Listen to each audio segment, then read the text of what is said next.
خان صاحب، یہ لاہور میں خان صاحب کے ڈیرے ہیں گزشتہ 3-4 ماہ سے، کے پی کی عوام اسی طرح متحرک ہے، وہ جوش و جذبہ قائم ہے آپ کے کارکنوں میں، آپ لوگوں میں؟ بالکل، ہمارے تو ایک پختون ہمارے ایک بات کرتے ہیں کہ کہتا ہر پختون ہے عمران ہمارا خون ہے، تو اس سے زیادہ اور کیا ہو سکتا ہے؟ ہمارے تو بالکل یہ آپ دیکھیں، آج بھی عید چھوڑ کے، مطلب ہم لوگ سارے فیملیز بچے چھوڑ کے عید پہ ہر ایک آدمی اپنی فیملی کے ساتھ ہونا چاہتا ہے، اور یہ سارے لوگ ہمارے آئے ہوئے ہیں اور یہ خان صاحب کے ساتھ عید منا رہے ہیں۔ تو اس کا مطلب ہے کہ کے پی میں لوگوں کا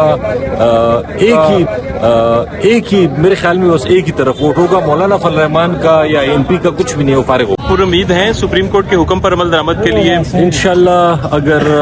سپریم کورٹ کے حکم پہ بھی عمل نہیں ہوگا تو پھر ملک میں کیا رہ جائے گا؟ مطلب اگر آئین ہی نہیں ہوگا، سپریم کورٹ پہ فیصلوں پہ عمل نہیں ہوگا، تو پھر تو یہ ایک مطلب جو رہا کچھ نہ کچھ قانون ہے، قاعدہ ہے، تو وہ بھی ختم ہو جائے گا۔ تو انشاءاللہ امید ہے کہ سپریم کورٹ کے حکم پہ ضرور عمل ہوگا اور الیکشن بھی ہوگا، اور یہ مسئلے تبھی ختم ہوں گے جب الیکشن ہو، ریپرزینٹیٹیو گورنمنٹ آئے، اور یہ ہر ایک آدمی کا مطلب ہمارے صوبے میں اس وقت اسمبلی نہیں ہے،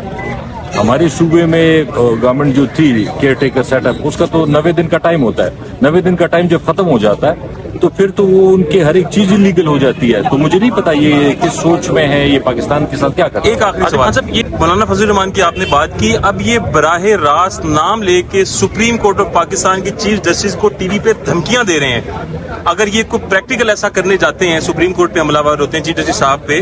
تو کیا ریزسٹنس آئے گی آپ لوگوں کی طرف سے؟ دیکھیے، مولانا فضل الرحمان جو ہے نا، اس کی پریس کانفرنس آپ لوگوں نے کل آبویسلی سنی ہوگی، وہ ایک ہارے ہوئے شخص کی پریس کانفرنس تھی،